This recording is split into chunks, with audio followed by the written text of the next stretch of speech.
This episode is brought to you by Disney's Mufasa, The Lion King. Get tickets now for the ultimate family holiday movie experience. Reunite with the characters you know and the untold story you'd never expect. Witness Mufasa's rise from orphan to king and see how the legendary villain Scar got his name. Disney's Mufasa, The Lion King, in theaters everywhere this Friday. The kingdom awaits. This episode is brought to you by Amazon Prime. There's nothing sweeter than baking cookies during the holidays. With Prime, I get all my ingredients delivered right to my door, fast and free, no last-minute store trips needed. And of course, I blast my favorite holiday playlist on Amazon Music. It's the ultimate soundtrack for creating unforgettable memories. From streaming to shopping, it's on Prime. Visit Amazon.com/Prime to get more out of whatever you're into. In 2023, director Alexander Payne and star Paul Giamatti gave the world a warm and invitational film about the power of honest conversations. In 2024, we try perhaps the perfect Christmas whiskey. The film is The Holdovers. The whiskey is Stranahan Snowflake. And we'll review them both. This is the Film and Whiskey Podcast.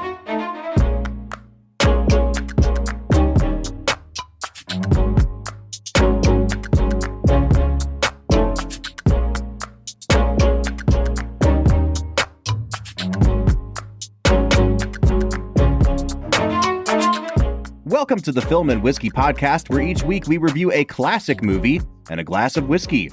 I'm Bob Book. I'm Brad G. And Brad, it is officially the Christmas season here at Film and Whiskey. It's the weather outside is frightful, Bob. Yeah, well, that's because we live in Ohio, but sure. We'll tie it into Christmas. It's December 17th, so we're theming this around Christmas because next Tuesday we're taking a break from our regularly scheduled programming to bring you our latest episode of our Cruise-Miss series. Cruise-Miss. We'll be looking, once again, at a Tom Cruise film. We're going to try to tie it to this season's theme. And folks, welcome into the show. If this is your first time listening to us, you're probably wondering, what is Cruise-Miss? What is this season's theme? There are a lot of unanswered questions here. Keep up. There's a lot to keep up with here. And if you are not a new listener, if you've been here for a while, I would encourage you that in this Christmas season, you would give us a like, subscribe, 5-star review. All of those things help out the podcast greatly, and you guys warm our hearts. Yeah, listenership definitely goes up over the holiday season. People are traveling, and we want to get people's eyes on the podcast. So if you're able to share on your social medias or like and subscribe, especially subscribe, whichever platform you're listening on, it would do us a great Christmas service. Now, what is Film and Whiskey? Film and Whiskey is a podcast where we review classic movies and we drink a new glass of whiskey each week. This season, we're looking at films released in the last 20 years, and we're asking the question, does this film deserve to be considered a modern classic? And Brad, I don't think we need to bury the lead on The Holdovers. This is a film that came out last year. It was always kind of in second or third place in the awards season run behind the juggernaut that was Oppenheimer. But I think the consensus, both among critics and audiences at the time, was like, man, if this movie had come out in any other year, this is like a lock for a Best Picture win. Because it is such a crowd pleaser and was immediately hailed as a new Christmas classic. And I dare say, Brad, it can easily be considered a modern classic. I am 100% with you, Bob. This was one that you very ardently strove to get me to see. Not necessarily in theaters. You just wanted me to watch it. Mm-hmm. And it feels like it was around that time that you were really pushing The Holdovers, Past Lives. You had already tried to get me to see Oppenheimer unsuccessfully. But it felt like this year, there was like a lot of movies that really, I don't know, tickled your fancy. Mm-hmm. Yeah, I think as we get farther and farther from it, it's going to be clear that 2023 is one of the best movie years ever, especially at the top of the heap. I can't remember the last time that I've made like my 10 best list and I've looked through and said, I'm going to go out and spend money on buying at least the top 6 of these. You know, because there's a lot of times where I think a movie is like an 8 out of 10 and I still don't feel compelled to own that movie. But between The Holdovers, Oppenheimer, Past Lives, Anatomy of a Fall, Godzilla -1, even on the family side, the movie Wonka is a movie I really, really loved. I think it was just an absolute banger of a year last year, man. Yeah, and I'm super excited to talk about The Holdovers because this is a film that feels like one of the most honest and charming films that has come out in quite some time. Mm-hmm. It really is kind of a warm sweater of a movie. Even though the characters are cold and prickly at times, it feels very familiar. And I think that's by design. You know, the director, Alexander Payne, is great at making movies like this where two prickly characters come together and have some sort of odyssey or journey together. I think for a long time, I've told you about this movie I love from him called Nebraska. I'm sure we'll watch it someday on the podcast, but this is probably the Alexander Payne movie that has clicked the most with the general public, at least since his movie Sideways, which came out in 2004. And I think that what he's trying to do here is he's trying to harken back to, there's a director from the 70s named Hal Ashby, who is kind of had a resurgence in the last 10 years. People are looking at his movies a lot more now.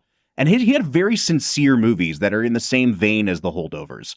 So this movie is set in the 1970s. They do a lot of kind of gimmicky things with the credits and stuff to make it mimic 1970s films. But more than that, it's just, you don't get movies like this anymore where none of it feels new. All of it feels like pieces of other movies that you've seen, but it's the alchemy. It's the recipe of adding all these ingredients together that add up to something that at once feels brand new and like it's been a part of your life for years and years already. Yeah, that's the magic of this movie. I never found myself completely thrown by anything in the film, and yet I was able to move emotionally to the places that Payne wanted to take me that felt so impactful and meaningful. And yeah, I just think he knocked it out of the park. I can't wait to really get into it, Bob. All right. Well, in order to get into it, I think it's time to throw to our first segment of the day, which we call Brad Explains. Brad's gonna give us the movie plot with only 60 seconds ticking on the clock. So let's go ahead and hear your take with this little segment that we call Brad Explains. Brad Explains is the part of the show where Brad breaks down the plot of the film that he has just seen, often for the first time. I'm assuming this is watch number 2 for you, Brad?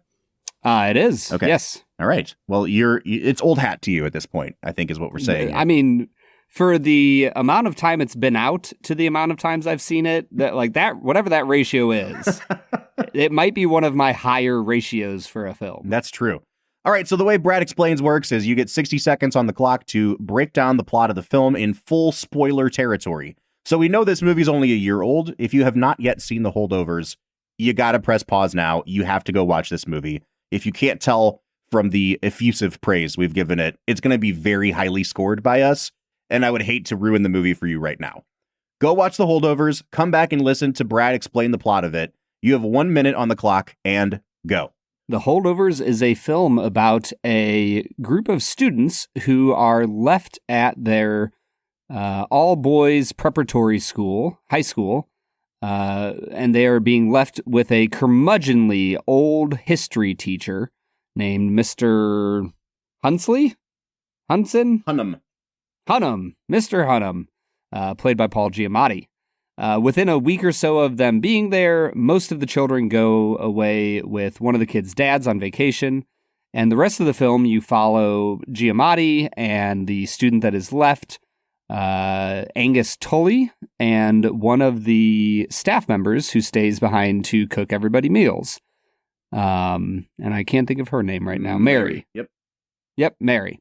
So the three of them hang out together, learn about each other's lives, and descend into each other's madness, and yet come out all the more sane. Yeah, that's a good description of the movie. And I think it does enough of teasing what's to come in the movie without giving it away, because in a lot of ways, this feels like a classic hangout movie. You know what I mean? Like, there's definitely character progressions and arcs, but one of the things that I really loved watching it this time through, and if I can just give 30 seconds of background, I've been trying to also get my wife to watch this movie for a solid year. And we sat down to watch it one night last year, and it was really late, and we hit almost the midway point of the movie. It's when, right after Angus has dislocated his shoulder and they go to the bar as kind of a reward for Angus lying and keeping Hunnam's job. My wife looked at me, and she's never done this before. She's like, I'm kind of bored. I was like, no, this movie's so good. Oh, and Carrie. all of the good stuff is still to come, please. But we turned it off because at that point, it was a lost cause. Flash forward to last week. They're doing a free screening of this movie at my former employer, Case Western Reserve University. They have a film society on campus. They showed this movie on a massive screen. And so we went up there as part of a date night, and I was like, you got to commit to doing this with me. She's like, of course. We walked out of the movie, and she was like, okay, I get it now. That was a really, really good movie. But on the way back to the car, I asked her, what was it about the first half of the movie that didn't click as opposed to the second half? And she just kept saying, like, it's such an interesting movie. And she said, I don't want to call it disjointed, and then she kind of trailed off, and I understood where she was going. Because we've referenced this thing by the creators of South Park a number of times, this video where Trey Parker is explaining how you can't just have a plot where it's this happens and then this happens and then this happens. There has to be some causality. This happens, so this happens, but this happens, so this happens.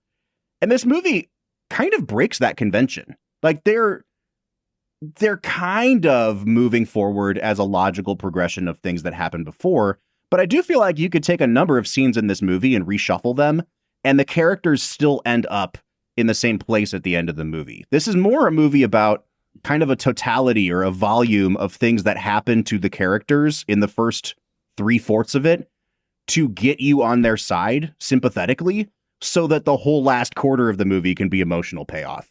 And it really works. And I guess I wasn't expecting a movie that felt so familiar to be such a convention-breaking movie, but that's how it feels. That's interesting, Bob. I don't know if I would say it feels quite that convention breaking. Like I think within scenes, or within a small collection of scenes, you have this happens so that this can happen. I guess I would say it feels to me like this movie kind of has distinct thirds. Yes. Like the first third of the movie is them, getting to know Paul Giamatti. Hunnam. I just keep on saying Hunley. Getting to know Paul Giamatti's character, getting to know Dominic Sessa. Is that Sessa? Bro, you are Dominic like 8 Sessa's, for 8 on not knowing names today. I'm nailing it, dude. Absolutely incredible. It's what everybody signs up for, Bob.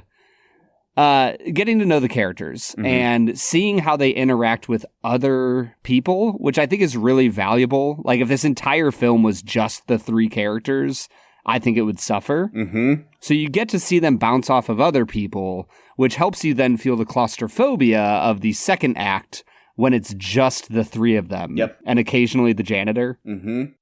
And then, I don't know, would you say that the third act starts after they leave the Christmas party? For sure. I was thinking, and I have it in my notes here. First act is all of the kids and Giamatti. Second act is these 3 people are trapped together, ending in Christmas, and him saying, like, I want to go to Boston. And then the third act is everything that happens after they leave the campus. And what's really great about this movie, Brad, and it is a long movie. It's like 2 hours and 15 minutes. And I will say, for a movie that I'm going to give perhaps my highest possible score to, it does feel shaggy at parts. But it's shaggy in a way that I keep going back to this phrase, hangout movie. It doesn't really feel boring. It just sometimes feels like this is how life works. And you just kind of watch pauses, and sometimes days are boring, and they do a good job of reflecting how boring it can be in the middle of nowhere in the wintertime.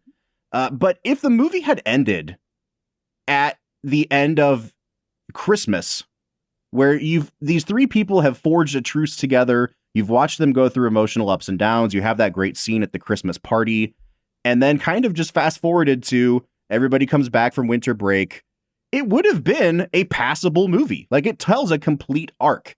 And yet Payne and the screenwriter do such a good job in that third act of continuing to give you character reveals, to deepen the relationships. You watch each character bounce off each other in ways that are unique to them. What I love about the movie is you could end it in 5 different spots and it's a super satisfying movie. And ending it where they did somehow maximized the effectiveness.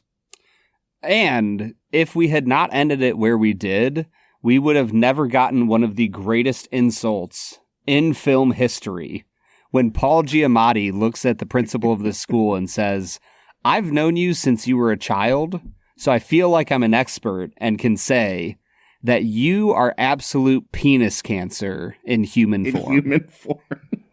What a great insult, man. Oh, man. All right, let's dive into not the plot of the movie. Let's start with performances, because to this day, Paul Giamatti should have won Best Actor over Cillian Murphy in Oppenheimer. Oh, that is strong, Bob. Cillian's great, dude.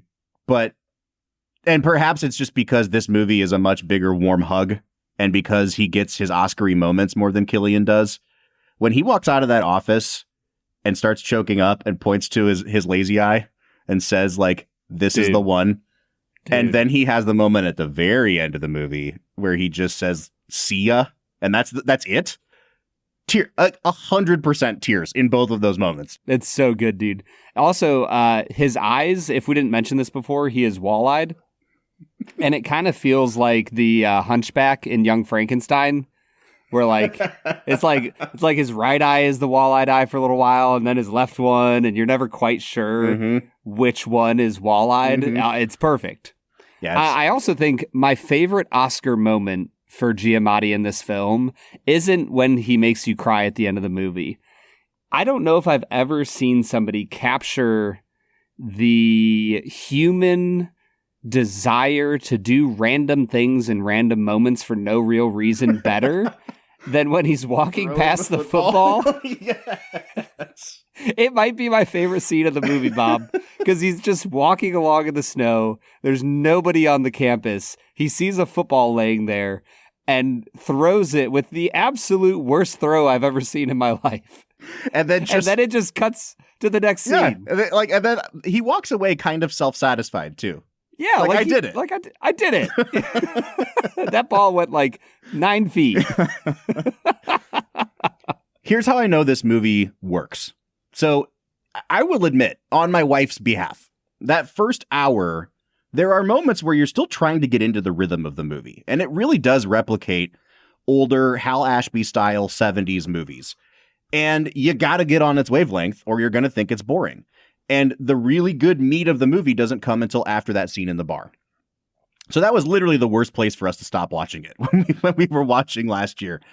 But here's how I know that everyone was bought in. I'm in this theater full of people, and it gets to the scene where they're at the holiday party. So the three of them have been holed up in this boarding school, and I believe the secretary for the headmaster is having a holiday party at her house full of townies. And they had run into her at the bar, and she invites Giamatti and the boy and Mary. And at this holiday party, it is like an extended, probably 15-minute sequence where everybody's character arcs to that point come to a head. Giamatti is finally hoping to break out of his shell because he is, a lonely man. He has this condition that makes him smell really bad. He's socially inept, and he's taking a big swing, and he's taking a risk because he has a crush on this lady. Dominic Sessa. We don't know what's going on with his character aside from he's just been left at school. The way you said that made it sound like Dominic Sessa was the lady he had a crush on. He's chasing after her. Super problematic movie. Dominic Sessa's character, Angus, we don't really know what's going on with him other than that his parents kind of suck and have left him at school. But he's lonely, and he finds a girl that he starts flirting with in the basement of this house. Mary, her son has been killed in Vietnam. She's living at this boarding school watching all these rich asshole-ish kids have the life that her son deserved. And all these things come to a head. And the moment where it really, really clicks is when that woman comes over and starts talking to Paul Giamatti, reaches over, touches his leg, tells him, like, these kids need you now more than ever. And it really hits him. And he's like, oh my gosh. And then she looks up off screen and says, oh, excuse me a second. And the camera cuts over to Giamatti as you watch her walk behind him and kind of in, out of focus, and you don't see the top of her head or anything. And he's sitting there like really happy. And then he kind of turns around to see who she's greeting at the door, and it pans up and she's kissing a guy that's her beau. The look on Paul Giamatti's face is, bro, it's That's the Oscar right there, dude. That's the Oscar right there. It is such an incredible scene. Like, we have been watching Paul freaking Giamatti for decades now be one of the best supporting actors ever to do it. He's got to be on the Mount Rushmore of best supporting actors. And here he is with his chance. He's taken everything he's ever learned about acting and he throws it into that moment, and it is perfect. It is the most crushing thing. And here's why I said this is how I know the movie's working. In the theater, you heard voices, male and female, at one moment all just go, oh. Like, our sympathies are totally with this guy at this point. And then you get the even more crushing moment that follows it of Mary breaking down in the kitchen after she's gotten drunk and she's listening to music that she loved with her son. And just like the anger of her just admitting, like, he's gone. He's gone. It is such a necessary moment because from that point on, you're like, I don't know where this movie is going to go. Like, this needed to happen to give the movie direction. But what's going to happen to these characters now? And I'm fully bought in to all of them now in a way I wasn't 10 minutes ago. And that's the beauty of a good script. Like, this film gives you all of these terrible human beings that kind of suck.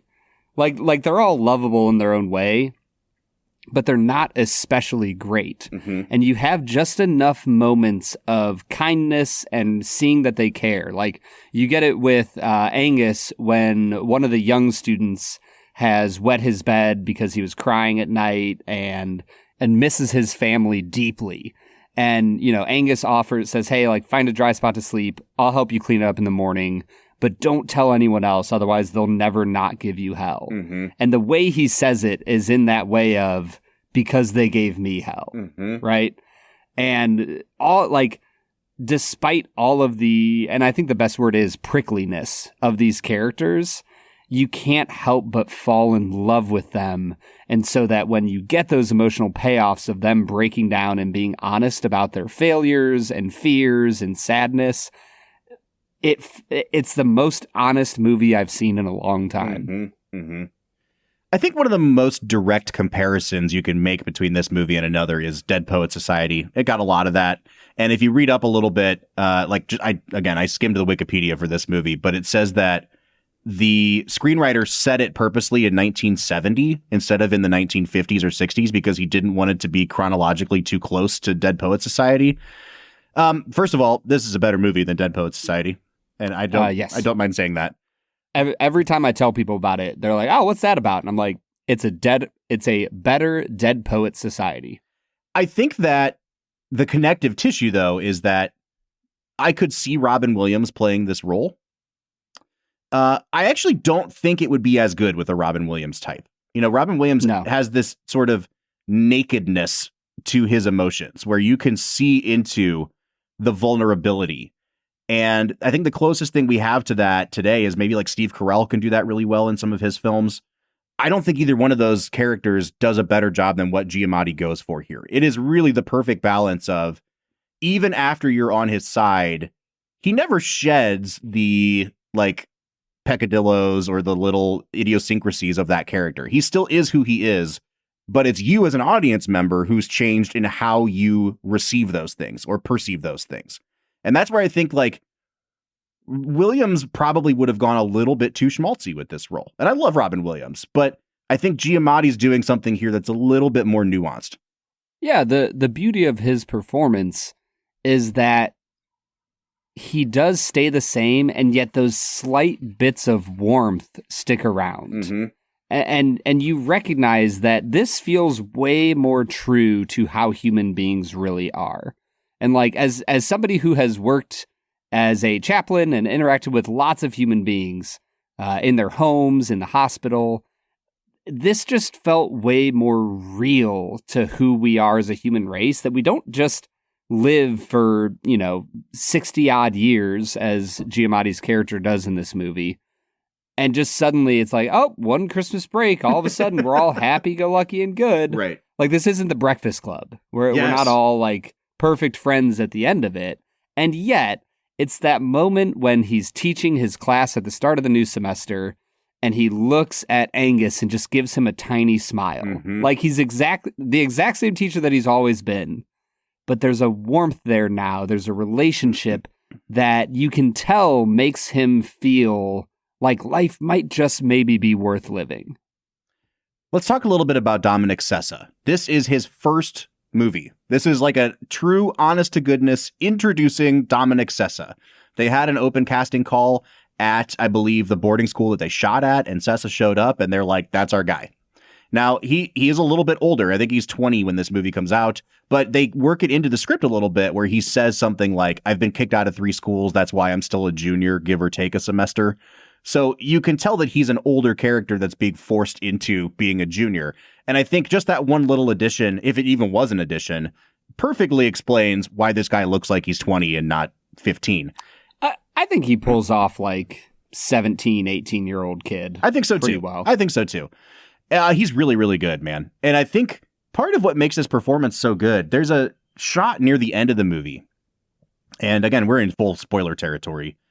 He goes to Boston because he secretly wants to see his dad, and he doesn't tell Giamatti. And so he tries to sneak away to go see his dad. Giamatti finds out and tags along. And the whole movie, he's been telling people, my dad is dead. And it turns out his dad has actually been committed. He's in a sanitarium. And we have a moment where he actually goes and sees his dad on Christmas. And he does this thing where, like, he turns into a little boy in front of his dad. And he's talking about how good he's doing in school and what sports he's playing and how much fun he's having. And his dad reaches over and grabs his hands. And you think you're going to get this great moment. And it's another rug pull where you can tell the dad is, like, truly lost his mind. Because he says something like, I think they're putting something in my food. And that's it. That's all you get. And then you get the reaction shot of Sessa. Immediate cut to they're all at dinner together afterwards. And Sessa is talking about how his dad got committed. And it is done in one unbroken shot that just kind of pulls back slowly for about 2 minutes. The first couple times I saw this movie, I was like, man, I wish Alexander Payne hadn't done that, because it takes a lot of command on screen to be able to hold a shot for 2 minutes. And I could tell at times that Sessa was a little bit raw and a little bit new to this. You're watching his Adam's apple bounce up and down when he's trying to play suppressing emotion. But I actually think the rawness of his acting chops is what makes this character so good. And it keeps everybody else's performance kind of grounded too. Nobody feels like they're in a different movie here. And I think kind of quietly, Sessa bringing this untrained energy to the movie helps everybody else around him. I think one of the other things that really helped that scene is the sound design. Like, if you want a masterclass in how you can help a scene feel like you're underwater a little bit, and like this is a highly emotional moment, just watch the scene Bob just referenced when he's giving his little monologue about how his dad got committed, because they build it so that the camera is shoved up into his face. You can see, like, vaguely in the background that he's at a restaurant, but there's no noise other than his voice. And then they slowly fade in the crowd noise of the restaurant as the camera pulls away and you realize Giamatti is sitting there. And it is such a well imagined scene to help focus the attention on what needs to be happening, which is the emotional performance of Sessa.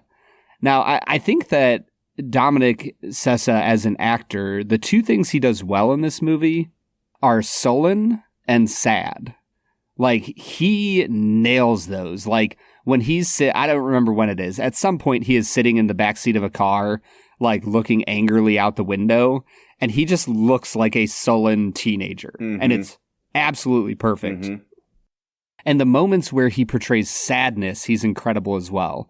I think my one struggle with the acting throughout this movie, and the first time I saw it, I pinned it all on Sessa. And actually, this time through, I noticed it with all of the actors. Well, the main 3 actors, Giamatti, we haven't talked about her yet, Divine Joy Randolph, and Dominic Sessa. I think all 3 of them do this. They all kind of have run-on sentences at some points. Like, they all have moments where it's like, man, they needed a little pause in the way they were speaking. They needed to not just get this whole line out as fast as possible. I think that Sessa does it, and I don't mind it as much because he is such a raw actor.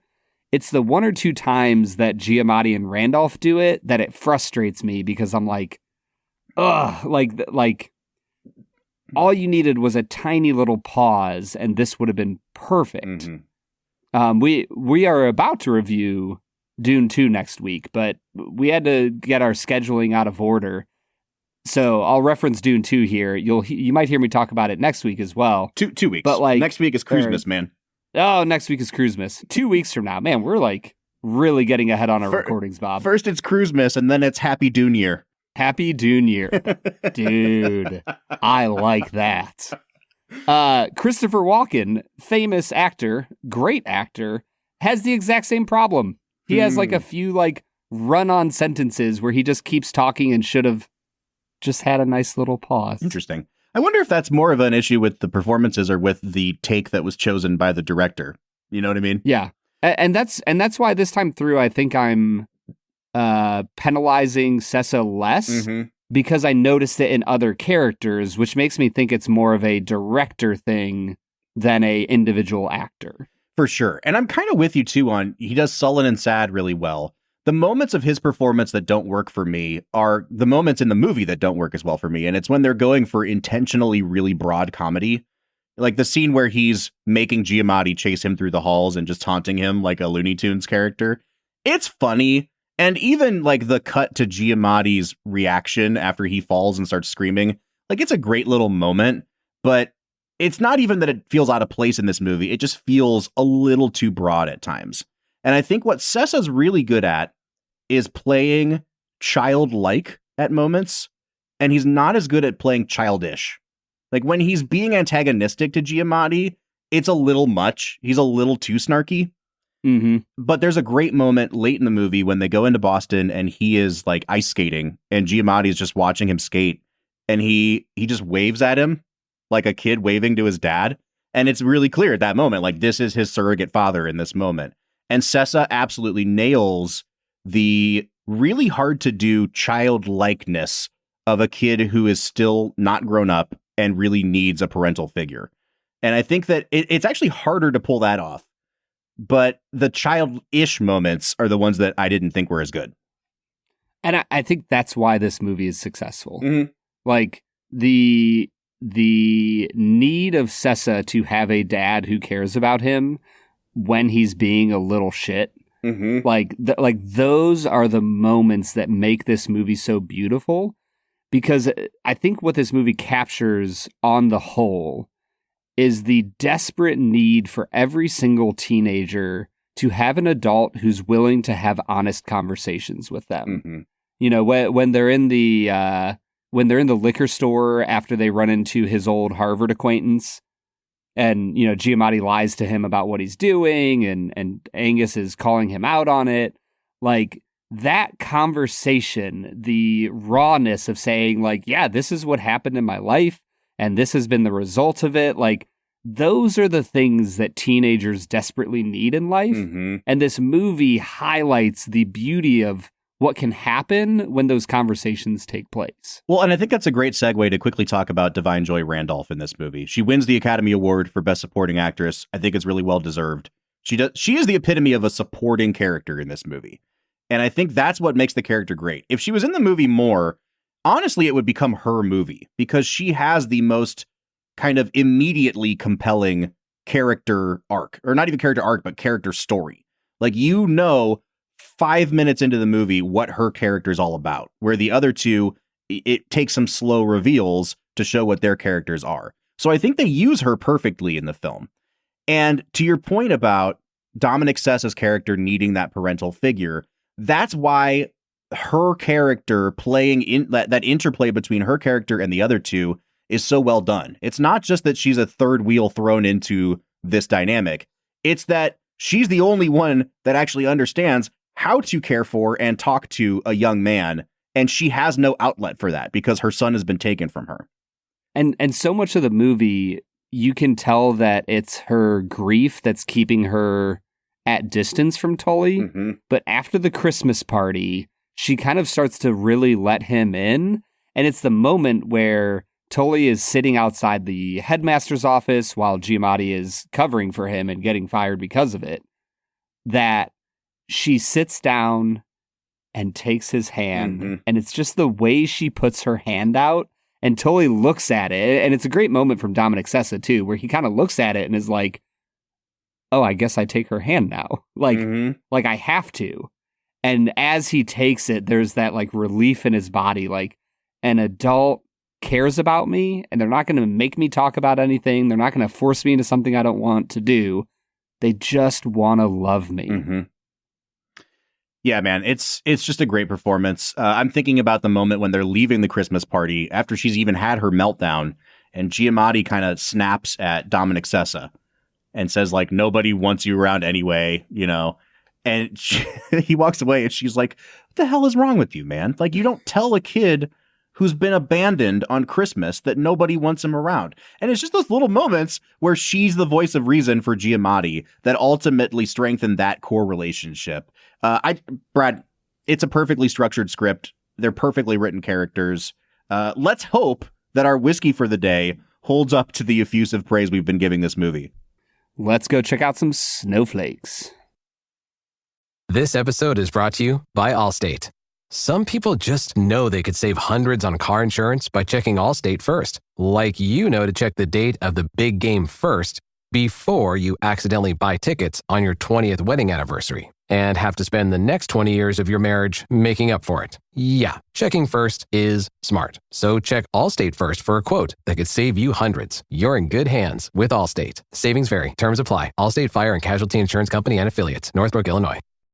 This episode is brought to you by AWS. Amazon Q Business is the new generative AI assistant from AWS. Many tasks can make business slow, like wading through mud. Help! Luckily, there's a faster, easier, less messy choice. Amazon Q can securely understand your business data to help you streamline tasks, like summarizing quarterly results or doing complex analyses in no time. Q got this. Learn what Amazon Q Business can do for you at aws.com/learn more.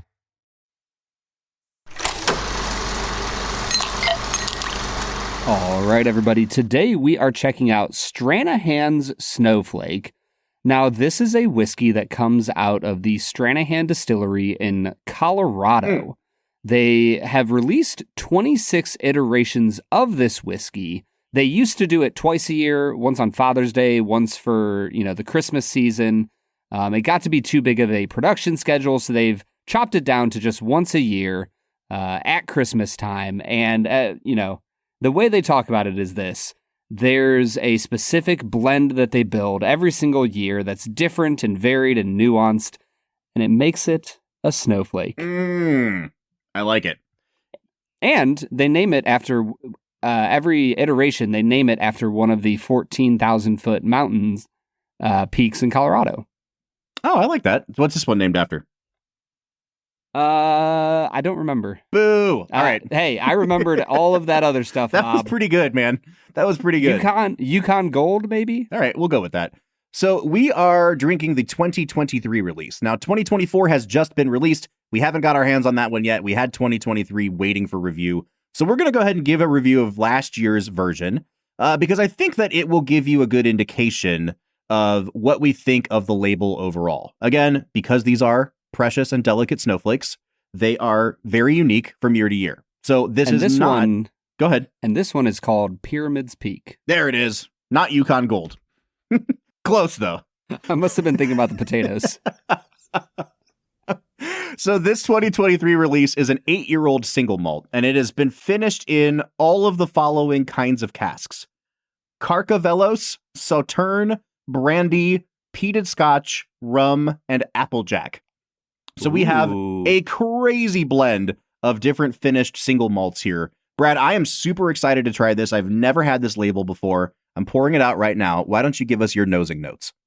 This is a really fascinating nose, Bob. There are baking spices. There's really strong cherry notes. It's floral. There's dusty leather. And it has a little bit of a note I don't normally like, but I don't mind it here. It has some anise really strong here on the nose. I'm going to give it an 8 out of 10. I like this a lot, man. The very first note that hit me, even before the malt, was like a hard cider. Like it's really bright, kind of tart apple. And then I get a little bit of the underlying malt. And then I start getting pretty much in order what you mentioned, Brad. The leather note is really, really strong on this. There is a bit of cherry. I think that apple note overrides the rest of the fruit notes a little bit. Yeah, I get a little bit of anise on this, but I think for me, it's more just malt with leather, and that's kind of replicating that licorice smell. I think I like this a little bit better than you. I'm going to give it an 8.5 on the nose.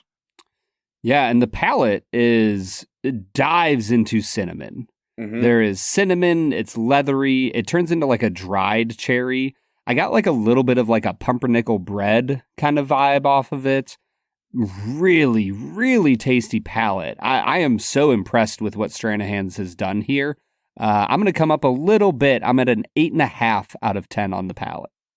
This does have that note that I only ever describe on craft American whiskey on the back, where it's like that really strong, woody, vegetal note.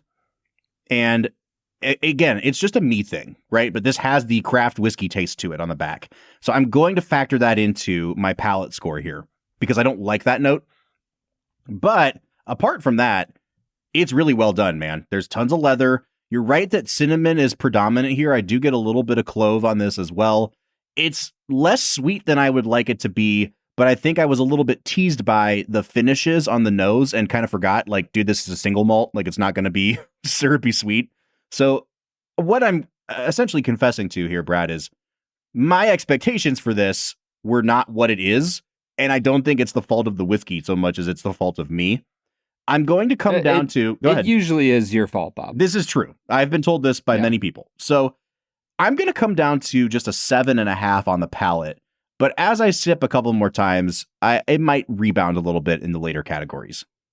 I think that the finish is beautiful and nice, and like there's nothing specific about it that makes it incredible. It is oaky, there's cherries, the cinnamon sticks around, there's some black pepper. For being finished partially in a peated scotch, I was hoping to eventually get a little bit of that smokiness. Mm-hmm. I don't think I did. I'll give it an 8 out of 10 here, though. There is a lot to like here on the finish. I do wish that this tasted a little bit more well-aged. 8 years. I mean, 8 years is a long time, but, you know, we've had scotches from Scotland, obviously, that are like 20, 30 years old now. And there's just such a maturity when you let it go a little bit longer. This still tastes just a tad young to me, and because it has that craft American finish on it.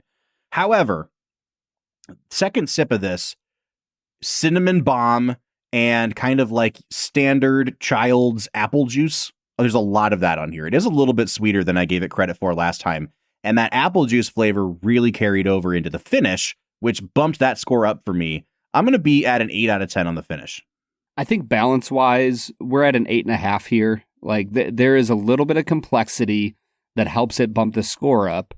And everything works together. Mm-hmm. Like, the nose leads you into the palate. There's a little bit of a surprise with how prominent the cinnamon is, but not in a way that takes away. It's more of just like a, wow, I knew there was some baking spices, but boy, that's some cinnamon. Mm-hmm. Incredible balance on this whiskey, Bob. I'm going to give it an 8 out of 10 again. I think that this is a whiskey that I respect more than I actually enjoy, but they've done so much here with the finishing and especially like an 8-year single malt. There were not a lot of places doing American single malt 8 years ago. So I can complain about how it's not old enough, but like there really isn't a lot of, you know, double-digit aged American single malt laying around out there. So I'm going to give it an 8 out of 10 on balance. On value, this is where I'm really curious, Brad, because I'm seeing it priced all over the place. I believe MSRP is around $120 on this. What are you seeing? Yes. Okay. Yeah, they sell it at the distillery for $120. There are only 2,000 bottles of this released. So it's not like a tiny, 200 bottle release. Mm-hmm. But also, like, it's a Snowflake. There's 2,000 bottles, and then it's never around again. So I think I'm going to give it a 7 out of 10 on value. I personally do not like this enough to spend $120 on it. However, if we're following the like $10 per year rule, that would put you at like 80. And then all of the different things they're finishing this in, there's a ton of labor and craft going into this whiskey. I don't think it is overpriced at 120 given the amount of labor that they're putting into it. Now, I don't personally think I would pay 120 for it. That doesn't mean it's unfairly priced. So I'll give it a 7. I'm at a 7 out of 10 too. Yep. I think this is really tasty. There's a lot going on. I think at $120, if this was like $90, it'd be like a 9.5 on value. I think this is really great under triple digits. I think it's pretty solid at 120. Bob, I am coming out to a 40 out of 50. Yeah, I feel like my comments sounded more negative than yours, but I'm literally 1 point below you. I'm at a 39 out of 50. So we're coming out to an average of a 39.5 or a 79 out of 100, which is actually a pretty high score here on Film and Whiskey. If you get over a 35 out of 50, we typically start recommending that you try or buy a bottle. If you reach 40 out of 50, it's kind of a no-brainer recommendation. So I think this is a definite thumbs up for me as try it at the bar. And if you like it, I certainly would never say that it's overpriced. So it's a good value as well. Yeah, I think it's worth getting a bottle if you can get one. I know that you have to be in Denver and around the time of their yearly release, and you have to go to the distillery, and it's a whole big party and an incredible event. Bob, it looks like they do all sorts of really fun events around Christmas time at the distillery. They have concerts and tastings and all sorts of things set up. So if you are ever in the Denver area around the holidays, I have to recommend go check out Stranahan's. Mm-hmm. All right, man. Pretty positive review for a movie that we also have a very positive review of. What do you say we get back into talking about The Holdovers?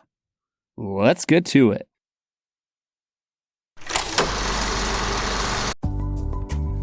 Future you faces some big expectations. Work out more, go to bed earlier, and most importantly, make smart money decisions. Thankfully, today you has Bank of America.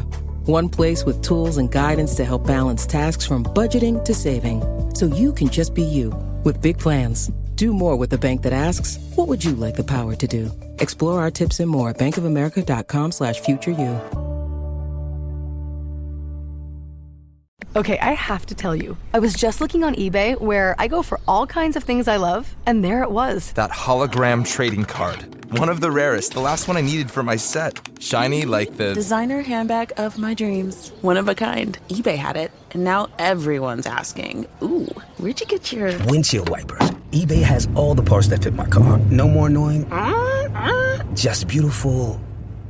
Whatever you love, find it on eBay. eBay. Things people love. All right, everybody. That was Stranahan's Snowflake 2023 edition. A whiskey that is unique, it is individualized, and it is awesome. All of which could be said about our game.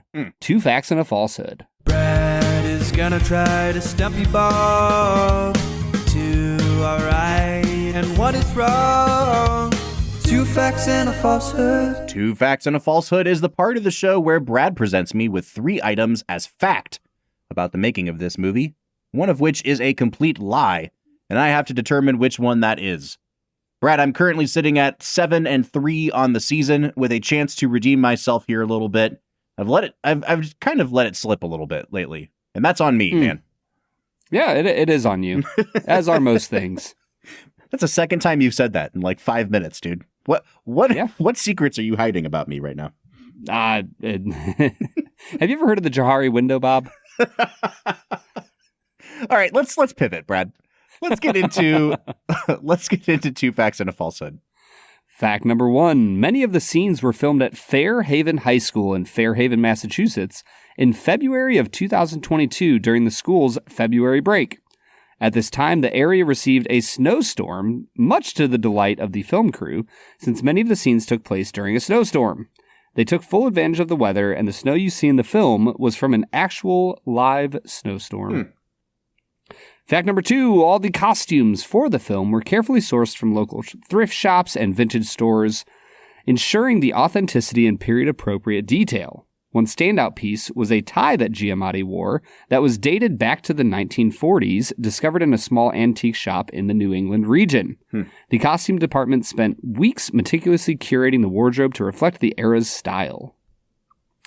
Fact number 3, Paul Giamatti took credit for getting Dominic Sessa cast as Angus, advocating strongly for the newcomer.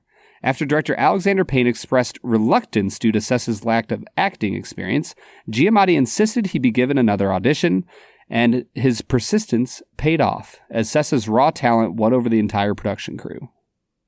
These are very good. I have no idea, man. Number 1 sounds very plausible. Snowstorm. Snow is a huge factor in this film. I'm going to say that I'm pretty immediately drawn to 3 as a potential falsehood. Not because that may not have happened, but because you started it with the phrase, Paul Giamatti took credit for Dominic Sessa getting cast.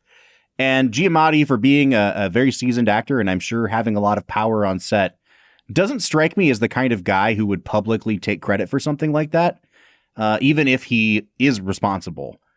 So because I have no idea about the other 2 being potentially true or false, I'm just going to make this a very short 2 facts and a falsehood here. I'm going to say 3 is the falsehood, Brad.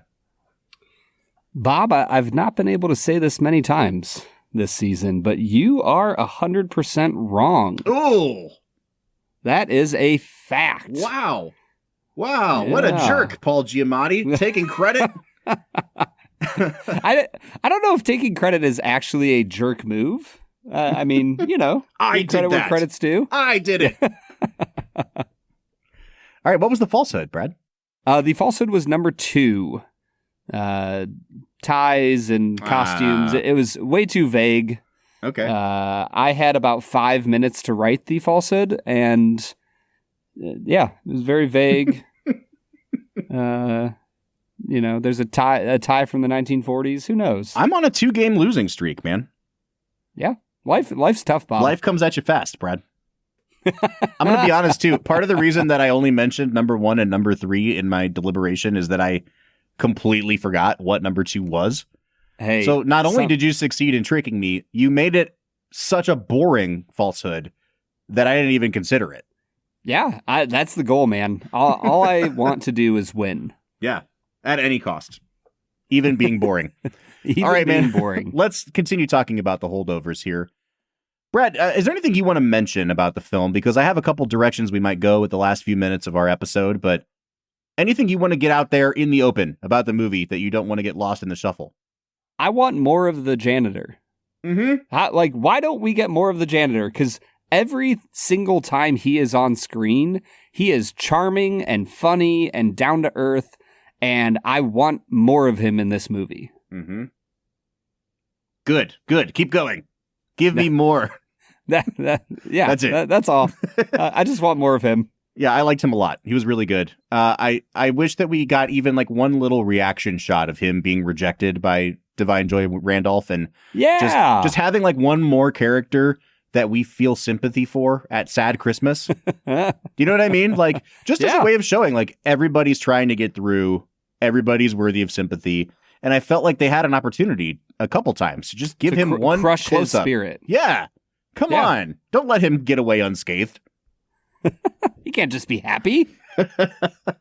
Brad, I think that there are a ton of movies that you could kind of pair this up with for Let's Make It a Double. And this is not an official segue into Let's Make It a Double, but I'm curious if you saw some of the same influences I did. Alexander Payne obviously has his own kind of style at this point, but I thought that there was a touch more kind of like whimsy at the beginning of the film in those opening scenes, especially with the boys' choir, like soundtracking a lot of it, and the particular style of cinematography where they were showing like the different houses on campus, and they were always filmed straight on with no angle, like there was no depth to them. It was almost like a 2D kind of thing.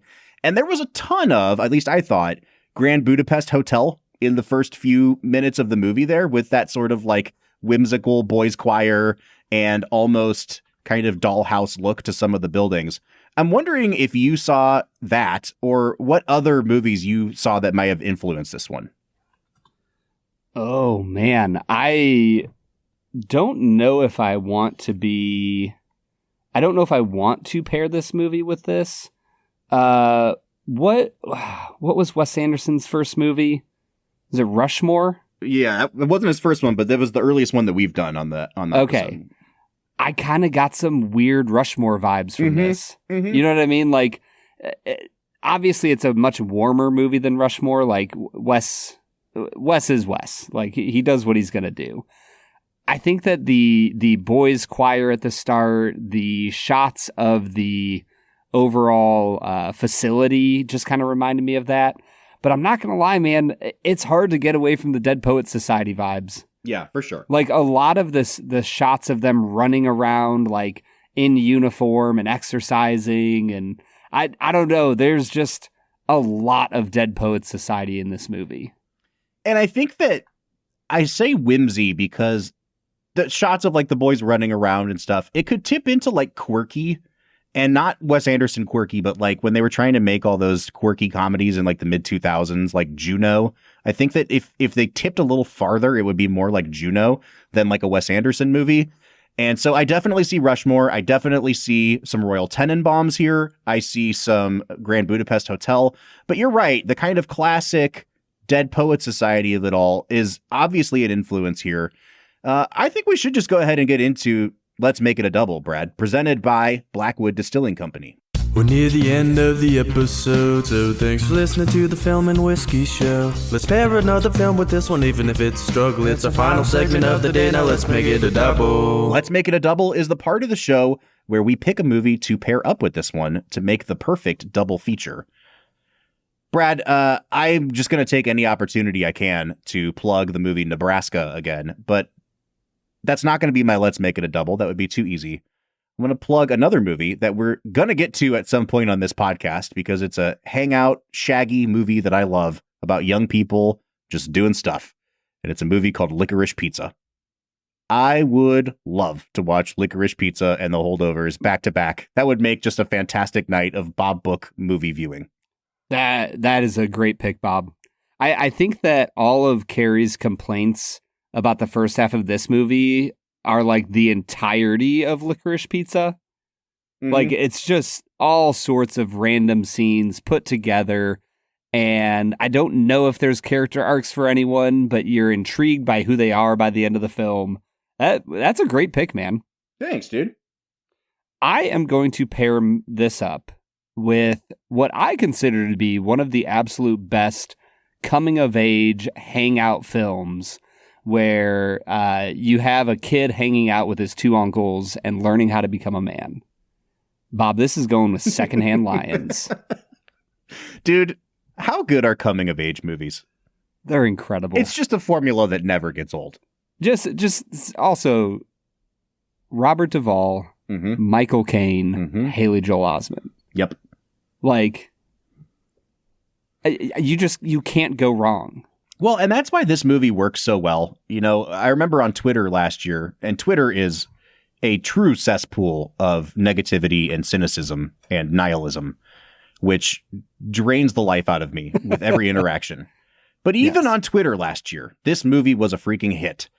And part of it was because I saw this mentioned many times, like, we needed a good sad Christmas movie where people are sad at Christmas. And of course, that's going to appeal to film Twitter. Those people are miserable. But there's something about it being a movie about sad people, but placing it at Christmas, which is an inherently warm, comforting time of year, even though it's cold outside, and making it a coming-of-age story means that despite the people being sad, it is not a cynical film. It is a deeply hopeful movie where even if you don't know where you're going from here, you feel like things are going to be okay. And honestly, like, that is such a great Christmas message. Like, I don't want to get too into the actual, you know, religious story of Christmas, but like the idea of Christmas being a time where hope was born into a world that didn't have any hope, and we don't know necessarily what that means, but things are just going to be okay. This is like a perfect demonstration of that, Brad, in a movie that is trying very hard not to be a religious movie, given Giamatti's bent. You know what I mean? Yep. Yeah. And the the impetus towards hope bringing movement is so strong in this movie that, like, the closer the relationships we have, the more well-known we are by others on an emotional level, the more likely it is we are to do the right thing, to do good things in this world. And when Giamatti does technically the wrong thing, he lies.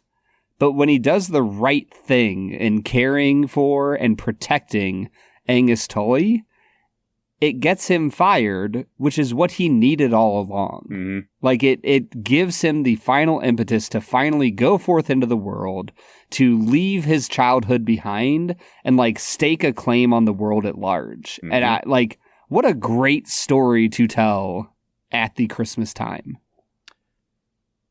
Well, we need to get into final scores, so let me say this. Let's Make It a Double was brought to you by Blackwood Distilling Company. Whatever you choose to pair this movie up with, you can always make it a double with Blackwood. And if you go to bourbonoutfitter.com/filmwhiskey and use our code FILMWHISKEY at checkout, you'll get 5% off your own bottle of Blackwood. I cannot imagine a better Christmas gift this time of year than Blackwood. No. It is like the perfect gifting whiskey, Brad. 100%. It is delicious and sweet and has all sorts of complex flavors. It will warm the cockles of your heart. Even if you don't drink it on Christmas Day, Bob. Yeah, 100%, dude. All right, let's get into final scores. I'll make this quick and easy. This is a 10 out of 10 movie, Brad. I've seen it 3 or 4 times now. It is shaggy, and it isn't as tightly constructed as some movies are. But you need to get on this movie's wavelength. It has its own rhythm to it, and once you enter that stream, you're just along for the ride. And I think that the best movies do that. We're going to talk about Past Lives, another movie from 2023 later this season, which has become one of the best movies I've ever seen in my life. And from day to day, I go back and forth on what's the best movie of 2023? Is it Oppenheimer? Is it The Holdovers? Is it Past Lives? How lucky we are to have 3 movies as perfect as those 3 to debate. And The Holdovers is definitely one of them, Brad. I think this is going to make you angry, Bob. I think this is a 9 out of 10 for me. No, that does make me angry. You're correct. I knew it would. The second time around, this movie had more of an emotional impact on me the first time around. The depth wasn't quite there as much the second time around. Like, this is an incredible film that has so many beautiful moments, some really great acting from Giamatti especially. I think that one of the reasons I want to rate this highly, or even more highly than a 9 out of 10, which I understand, Bob. I'm not blaming you or putting you down for a 10 out of 10 pick, which I often am want to do. I enjoy ridiculing your 10 out of 10s. I get it. I totally understand how this works for you. I think one of the reasons why we both rate this so highly is because it is such a rare film. Like, I think we used to get more movies like this. And so, maybe it's an 8 or an 8.5 normally, but because of the dearth of heartwarming, coming of age, honest hangout films, I do think it deserves a higher score because we don't get those anymore. So it's a 9 out of 10 for me. There's definitely some stuff that could have been cut from this film. It could have been like a sharp hour and 55 minutes instead of 2 hours and 15 minutes. But overall, The Holdovers is an incredible film that I'm probably going to end up watching more than other 10 out of 10 films I've rated, because I'm going to watch this at Christmas time now, Bob. Yep. It's a great, it has entered the rotation for me. I'm not saying, you gather the family and watch this on Christmas Eve every year. I was going to say that the one thing that keeps this from being a family watch is that there is a lot of drinking and a lot of swearing in this movie, Bob. And it is not devoid of boobs either. There is a picture. There's printed boobs. Sure. Yeah. There's, what is that? Boobception? Boobs within boobs. An image of a boobs within an image. Yeah, sure. Anyways, there are enough things that make this movie real and honest that would also keep me from showing it to my kids until they're I don't know, 14, 16. Yeah, for sure. I do think it's a perfect December 17th movie. Like, you're in the Christmas season, but it's like, let's watch this the week before Christmas. Honestly, what's your Christmas Eve movie, Bob? I mean, I want to say It's a Wonderful Life, but my family won't watch that with me because they're small children and it's a 2-hour and 20-minute movie.